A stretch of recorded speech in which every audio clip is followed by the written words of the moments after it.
मेरा नाम सरिता है और मैं 23 साल की हूँ। मैं अपनी ग्रेजुएशन की पढ़ाई पूरी कर रही हूँ। हाल ही में मेरे एग्जाम खत्म हुए थे और मैं छुट्टियां बिता रही थी। हमारे परिवार में 4 लोग हैं। माँ, पापा, मेरी बड़ी दीदी और मैं। मेरी दीदी की शादी 2 साल पहले भोपाल में हुई थी। दीदी हमेशा से मेरा ख्याल रखती थी और मैं भी उनसे बहुत प्यार करती हूँ। एक दिन मैं अपने कमरे में पढ़ाई कर रही थी कि मम्मी का फोन आया। उन्होंने दीदी से बात की और उनकी आवाज में खुशी और चिंता दोनों झलक रही थी। दीदी ने कहा, मम्मी, मैं प्रेग्नेंट हूँ।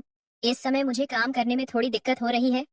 क्या सरिता कुछ दिनों के लिए मेरी मदद के लिए भोपाल आ सकती है? मम्मी ने मुझसे बात की और कहा, सरिता, क्या तुम दीदी के पास जा सकती हो? उन्हें इस समय तुम्हारी जरूरत है। मैंने तुरंत हामी भर दी। दीदी के लिए कुछ भी करना मेरे लिए खुशी की बात थी और साथ ही ये भी कि मैं जीजा जी से और करीब से मिल सकूंगी। मेरी दीदी और जीजा जी शहर में अकेले रहते थे। जीजा जी के माता पिता पहले ही एक हादसे में गुजर चुके थे और जीजा जी को घर चलाने के लिए काम पर जाना पड़ता था, जिसके कारण वो दीदी का ठीक से ख्याल नहीं रख पा रहे थे। इसलिए दीदी ने माँ को फोन किया था ताकि मैं उनकी मदद के लिए आ सकूं। मैंने अगले ही दिन भोपाल जाने की तैयारी शुरू कर दी।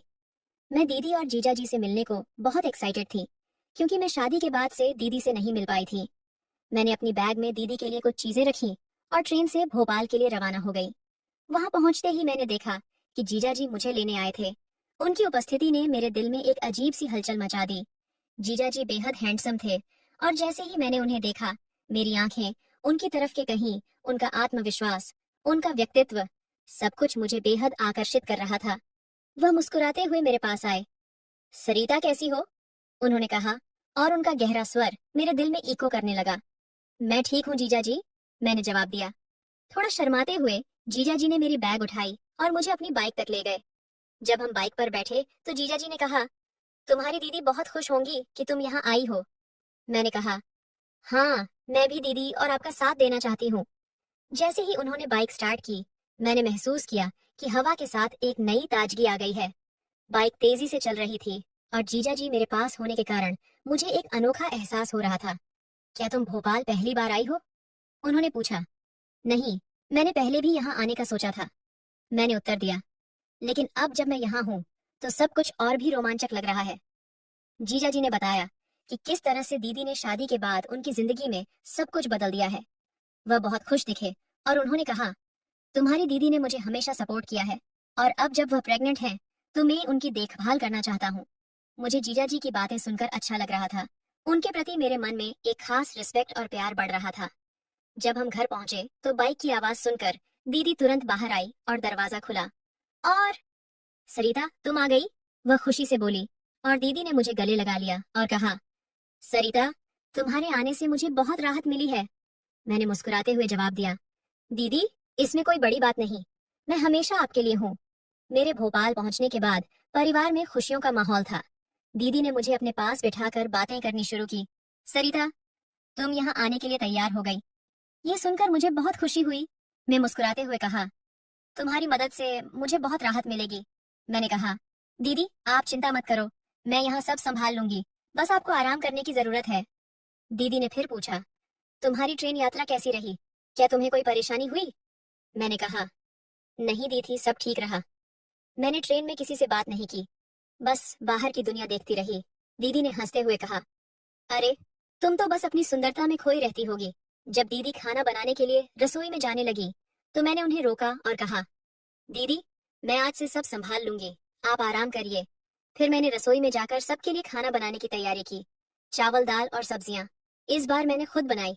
मैंने सोचा, यहाँ आकर मुझे सिर्फ दीदी और जीजा जी का ख्याल नहीं रखना है, बल्कि उनके लिए अच्छा खाना भी बनाना है। खाने की खुशबू पूरे घर में फैल गई। जब दीदी और जीजा जी ने खाना चखा तो उनके चेहरे पर सुधार आया। वाह सरिता, तुमने तो कमाल कर दिया। जीजा जी ने कहा, यह तो बहुत स्वादिष्ट है। जीजा जी की बात सुनकर मुझे बहुत खुशी हुई और मैंने कहा, धन्यवाद। जीजा जी ने और भी बेहतर बनाने की कोशिश करूंगी। हम सब ने खाना खा लिया और साथ में बैठकर बातें करने लगे। रात हो चुकी थी और सभी थकावट से चूर हो गए थे। जीजा जी के घर में सिर्फ एक ही रूम था, क्योंकि वह दोनों अकेले ही रहते थे। जीजा जी ने कहा, तुम दोनों कमरे में सो जाओ, मैं यहाँ सोफे पर सो जाता हूँ। फिर मैं और दीदी कमरे में सोने चले गए। सुबह के समय जब दीदी जल्दी उठकर टहलने चली गई तो मैं कमरे में अकेली सो रही थी। अचानक जीजा जी बिना कुछ कहे कमरे के अंदर आ गए। उन्होंने बिना सोचे समझे ब्लैंकेट में घुस गए और नींद में बड़बड़ाते हुए कहा, सुमन, सर्दी ज्यादा है। जीजा जी ने मुझे दीदी समझकर अपनी बाहों में भर लिया। मेरे दिल की धड़कनें तेज हो गईं। मैंने पहली बार किसी मर्द के स्पर्श को महसूस किया था। मुझे समझ में नहीं आ रहा था कि मैं क्या करूं। अगर दीदी ने हमें इस तरह देख लिया तो कुछ गलत न सोच लें। इस डर से मैंने जीजा जी को उठाने की कोशिश की, लेकिन जीजा जी तो उठने का नाम ही नहीं ले रहे थे। थोड़ी देर तक मैं वैसे ही लेती रही। धीरे धीरे मुझे महसूस हुआ कि जीजा जी का स्पर्श मुझे अच्छा लग रहा है। उस ठंडी के मौसम में भी मुझे गर्माहट का अनुभव हो रहा था। मैं बिना कुछ कहे लेटी रही और उनके स्पर्श का आनंद लेती रही। थोड़ी देर बाद मेरे मन में दीदी का ख्याल आया और मुझे लगा कि यह गलत है। मैं जैसे तैसे करके बेड से खिसक गई और बाहर जाकर सोफे पर लेट गई। थोड़ी देर बाद दीदी ने मुझे उठाया और चाय दी। जीजा जी तब तक अपने ऑफिस निकल गए थे। मैंने जल्दी से चाय पी और फ्रेश होने चली गई। फिर मैंने और दीदी ने मिलकर घर का सारा काम संभाल लिया। लेकिन काम करते करते मेरे मन में सुबह का ख्याल ही चलता रहा। मुझे लगा ये केवल आज के लिए ही था। लेकिन अगली सुबह जीजा जी फिर कमरे में आ गए और मुझे दीदी समझ लिया। अब धीरे धीरे मुझे भी अच्छा लगने लगा था। मैं भी जीजा जी के स्पर्श का सुख लेकर उनसे अलग हो जाती थी। इसी तरह 2 हफ्ते गुजर गए। एक दिन मैंने अपनी दीदी से बात की और उनसे कहा, दीदी, मुझे कुछ कपड़ों की शॉपिंग करने जाना है। मैंने उन्हें बताया कि कुछ नए कपड़ों की जरूरत है और मुझे कुछ समय से यह बात सोचने का मौका नहीं मिला। दीदी मेरे मन की बात समझ गई और वह इस बारे में सहमत हो गई। शाम को जब मेरे जीजा जी ऑफिस से घर आए, दीदी ने उनसे इस विषय में बात की। उन्होंने जीजा जी से कहा, आज सरिता ने मुझे बताया है कि वह कुछ कपड़ों की शॉपिंग करना चाहती है। क्या आप कुछ समय निकाल सकते हैं? दीदी की बात सुनकर जीजा जी मुस्कुराए और फिर उन्होंने कहा, कोई बात नहीं, मैं कल ऑफिस से छुट्टी ले लूंगा। जीजा जी की बात सुनकर मुझे बहुत खुशी हुई। अगली सुबह 10 बजे मैं और जीजा जी शॉपिंग के लिए निकलने को तैयार हो रहे थे, तो मैंने सोचा कि मुझे इस खास दिन के लिए कुछ खास पहनना चाहिए। मैंने अपनी पसंदीदा नीले रंग की जीन्स और एक सफेद टॉप पहना। टॉप पर थोड़े से फूलों के डिजाइन थे जो मुझे बहुत पसंद है। मैंने अपने बाल खुले रखे और हल्का सा मेकअप किया। जब जीजा जी ने मुझे देखा तो उन्होंने कहा, वाह, तुम तो बहुत सुंदर लग रही हो। ये कपड़े तुम्हारे ऊपर बहुत अच्छे लग रहे हैं। उनकी तारीफ सुनकर मैं थोड़ी शर्म महसूस करने लगी। मेरी दीदी हालांकि हमारे साथ नहीं जा सकी क्योंकि डॉक्टर ने उन्हें आराम करने को कहा था, लेकिन उन्होंने हमें जाने से पहले कहा, आप लोग मजे करो और शॉपिंग का पूरा आनंद लो। दीदी के शब्दों ने हमें और भी उत्साहित कर दिया। जीजा जी ने बाइक निकाली और मैं उनके पीछे बैठ गई और हम शॉपिंग के लिए चल दिया। हम शॉपिंग मॉल पहुंचे और मैंने कपड़ों की शॉपिंग शुरू कर दी। मैंने कपड़े तो खरीद लिए थे। शॉपिंग के बाद हमने एक मूवी देखने का प्लान बनाया।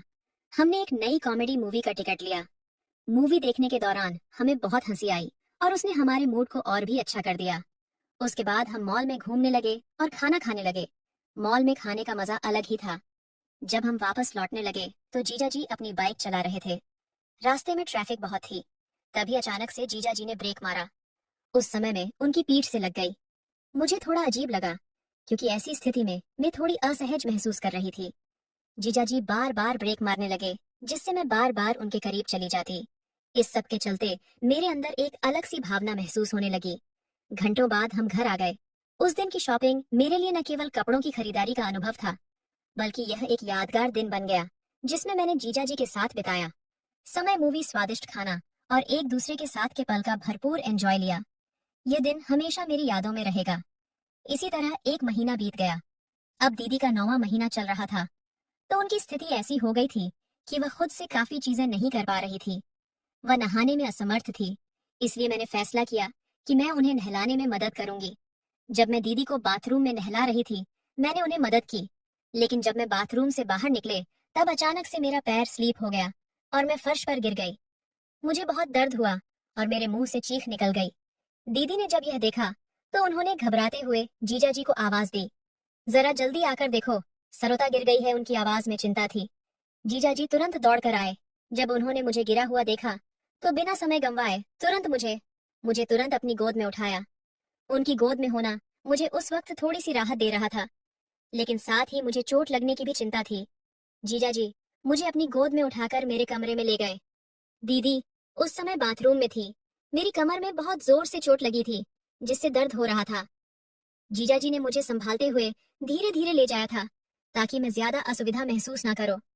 जब हम कमरे में पहुंचे तो उन्होंने मुझे बिस्तर पर लेटा दिया। मुझे बहुत दर्द हो रहा था।